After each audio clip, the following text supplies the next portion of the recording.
We'll tell you how the false alarm led to his arrest.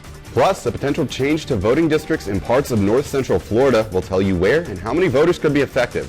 All that and more. WFT Midday starts right now.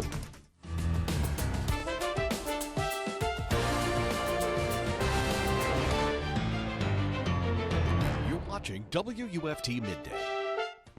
Welcome to WFT Midday. I'm Michael Orlando. And I'm Marleigh Brown. Marion County deputies say a 17-year-old who lied his way onto an Amber Alert is behind bars.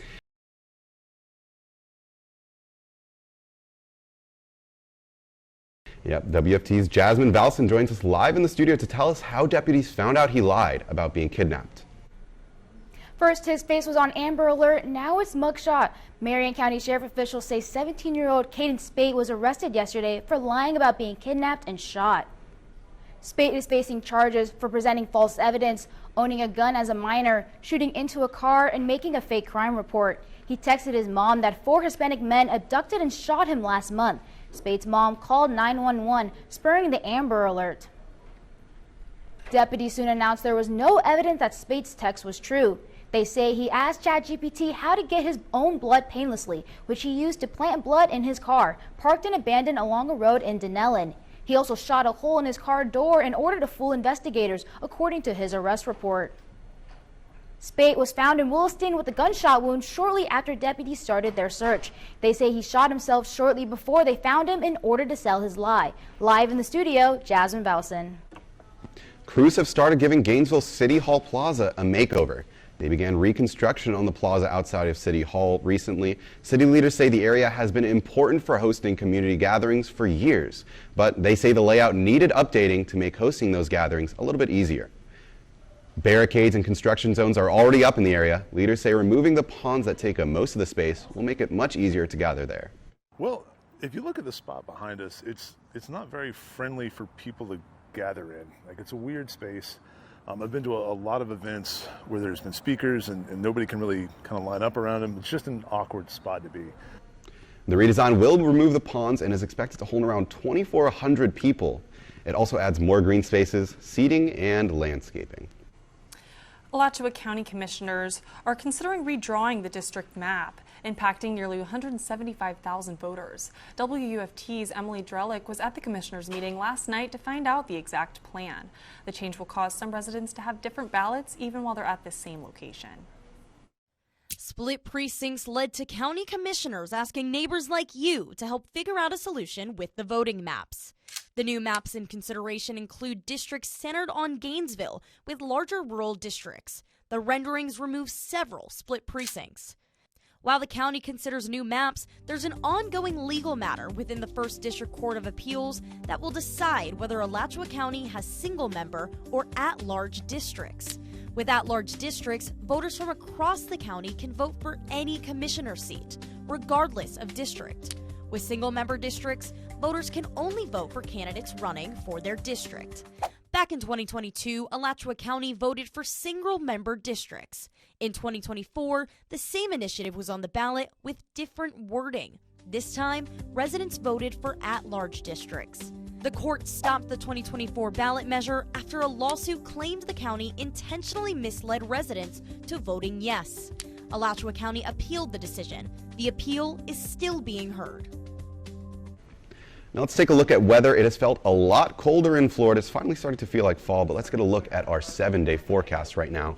You can see tomorrow, Thursday, it's going to be highs of 84, lows of 61. Should be sunny all day. Going into the week, it's much of the same. 20% chance of rain on Sunday, and on Wednesday, hopefully those storm clouds don't rain in your parade. But either way, it's looking like a good time to get outside, go for a walk.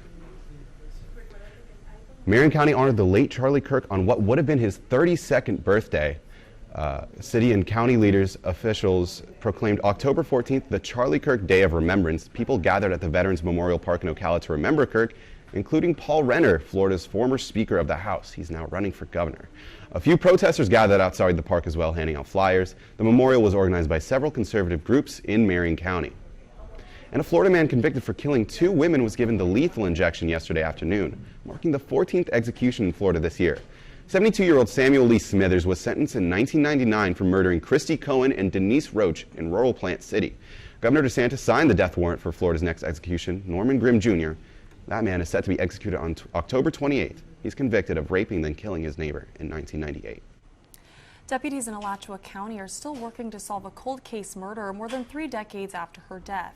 Betty Dolores Covington had been dead for several weeks when her body was discovered in a wooded area off Northwest 200 18th Avenue in 1990. She was last seen alive in Stark, reportedly getting into a pickup truck. If you have any information, reach out to ACSO or Alachua County Crime Stoppers.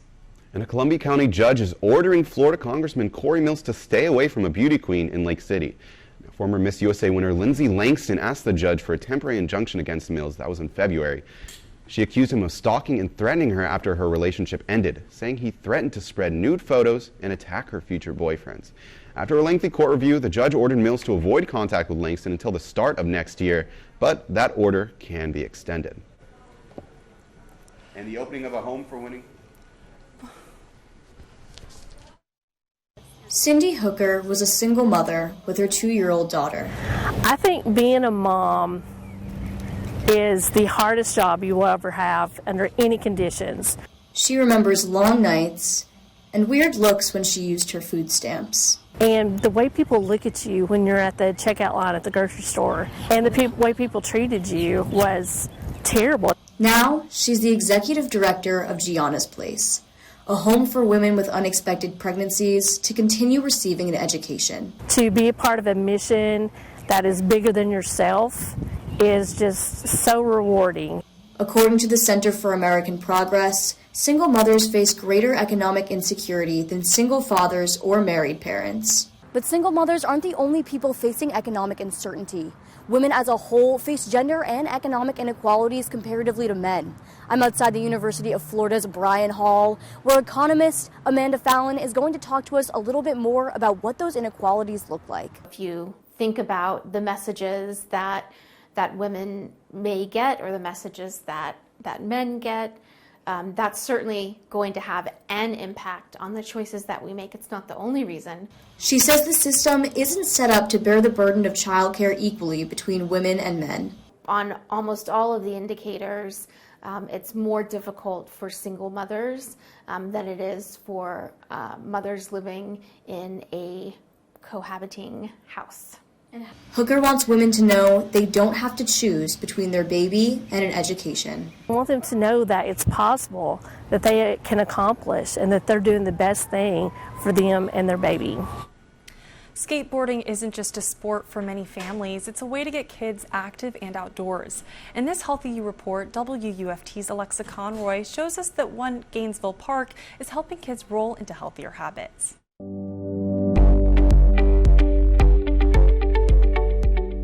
Shoes ready, skateboard set, this little girl wants to go. You get to go up the hills, down the hills, anywhere you want to go. Her mom loves letting her play. Activity is good for our body, it's good for mental clarity, and we just enjoy being outdoors and doing outdoor activities just for overall health. It makes me feel happy because I can skate anywhere and have a good time. Here at Possum Creek, parents bring their kids to skate and socialize. They say it's a great way to get their energy out. Get an idea of how comfortable they are and how able they are to overcome different issues. 1, 2, 3! This parent enjoys the breaks from screen time because it allows him to absorb family time, and he watches his kids learn more about themselves. We can learn our stability, our balance, kind of the boundaries of what we're able to do and what we're capable of. For these kids, it's all about pushing boundaries and rolling into healthier lives. For Healthy You, Alexa Conroy, WUFT News. Whether you're rolling through the park or learning your first trick, skateboarding is more than just fun. It works out your legs, core, and heart. And get this, skateboarding became an Olympic sport in 2021. You're watching WUFT-TV News. And welcome back to WFT Midday. We are taking a live look right now at I-75. This is mile marker 379 on Paynes Prairie. That's just outside of Gainesville. Looking like clear skies, even clearer roads. If you are heading this way, make sure you buckle up and drive safely, but you shouldn't run into too much traffic. Stay safe. Now taking another look at our 7-day forecast, we are looking pretty clear this week. Highs of 84, lows of 61 tomorrow. It should be clear all throughout Thursday. Friday, a little bit cloudier. Saturday's game day, go Gators. We are looking at a little bit hotter, but not too much. Should be clear that day too. Sunday, 20% chance of rain. Shouldn't be too bad there. Monday, Tuesday, cloudy, low chance of rain. And Wednesday, we may have some storm clouds on the way. Either way, looking pretty clear, looking pretty cold. Thank goodness it's looking like finally fall is here in Florida.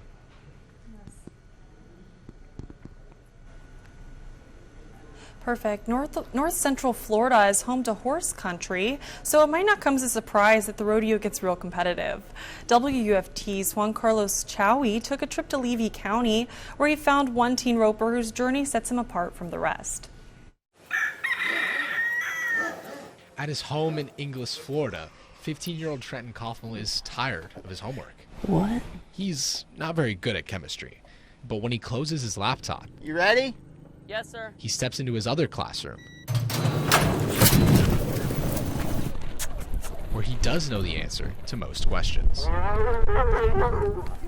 The rodeo. Good job, boys. Good job. In the arena, lessons come with dust, leather, a bit of patience, Dang, Trenton, you suck. What'd you miss that for? and some humor. Don't worry, he's only joking. It's a lifestyle you have to want. You just gotta love it. I got put on a horse one day and I got a rope put in my hands, and I've been roping ever since then. Instead of chemical formulas, the only thing Trenton worries about out here is stepping in horse poop. It's not as bad as dog poop.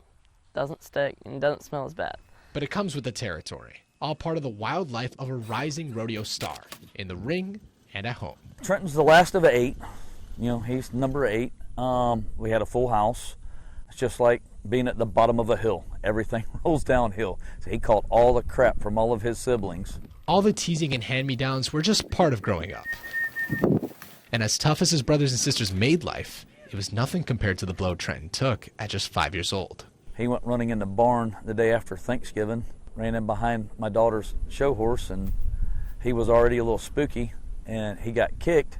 Both parents horrified. So I was like in a panic. When my daughter called me, she said, Mom, Trenton got kicked in the heart. Like, she thought he was gonna die. Airlifted to Tampa General Hospital, time stopped. Felt like forever. I couldn't get up. I couldn't really walk around or anything. All alone. I was crying for my parents. I just wished I had somebody there that I knew. A lacerated spleen and bruised liver. No one thought he'd go near a horse again, until one day he made peace. Oh, I hate that horse. Okay, maybe not with that horse, but time heals all wounds, and Trenton got back in the saddle. I'd say they're a little bit more than friends. They're like best friends. I love them. Honestly, I treat them better than I treat myself. And with that special bond, Trenton and his horse Joe have been training together for 3 years, showing the kind of progress his trainer says takes a decade. He's moving rapidly up the ladder of, ranks and team roping. But you won't get far without a partner. He's all right. He's okay to be around. Not too bad. Hayden Skipper. The two have competed alongside each other for a year and a half. So I feel like we got a good shot of winning the saddle. They're ranked second in Florida for their age group, and this is a big moment for them. A lot of pressure going into it. You're thinking, you know what you need to do. All you got to do is just go ahead and do it. Every second matters in each run. And every run is proof Trenton is right where he belongs.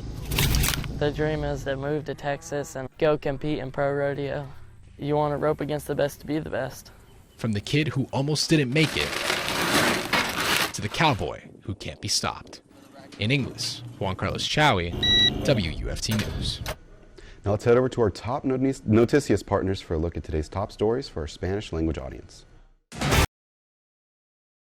Hola, soy Francesco Solari con tus noticias en 90 segundos. Ecuador atraviesa horas de máxima tensión. Anoche explotó un vehículo en el centro financiero de Guayaquil, mientras que en Otavalo 13 militares resultaron heridos durante los bloqueos. Las autoridades confirman que la explosión frente a un centro comercial en Guayaquil dejó al menos 26 heridos, 4 fallecidos. El ministro del Interior calificó como un acto terrorista. Al mismo tiempo, 13 soldados fueron atacados con bombas molotov y objetos punzantes durante la cuarta semana de protestas en el país. Las movilizaciones estallaron tras la eliminación del subsidio de diésel. El gobierno mantiene el estado de excepción en varias provincias y defiende su plan para un nuevo Ecuador. En medio de la polarización, el presidente Noboa impulsa una asamblea constituyente.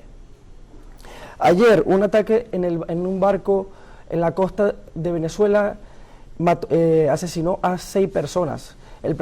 Así lo confirmó el presidente Trump.